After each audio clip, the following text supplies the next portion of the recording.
تو 1965 کی ایک اندھیری رات میں ہندوستان نے پاکستان پر حملہ کر دیا، لیکن پاکستان کی بہادری اور جرأت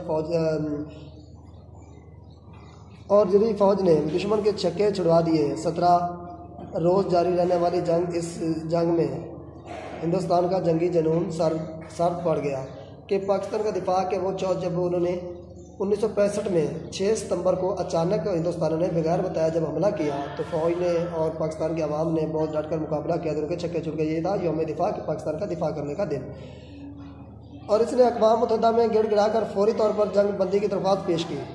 یوم دفاع پاکستان فوج کے اس کارنامے کی یاد تازہ کرنے کے لیے منایا جاتا ہے۔ یوم دفاع کی ایک اہم تقریب ہر سال لاہور کے فورٹریس اسٹیڈیم میں منعقد کی جاتی ہے۔ ہمارے اسکول کی ایک جماعت ہر سال اس تقریب کو دیکھنے کے لیے بھجوائی جاتی ہے۔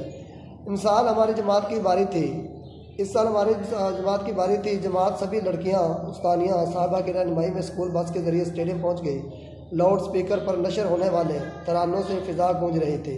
تقریر کے آغاز میں ابھی دیر تھی۔ اسٹیڈیم میں تماشائی چوک در چوک آتے جا رہے تھے اور ہر طرف رنگوں کی بہار آئی ہوئی تھی۔ ہم پہلے سے مخصوص کی نشستوں پر بیٹھ گئے تھے۔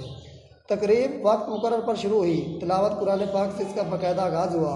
تلاوت قرآن پاک کے بعد سرور کائنات صلی اللہ علیہ وسلم کے حضور میں نعت پیش کی گئی۔ اس کے بعد قومی ترانہ پڑھا گیا۔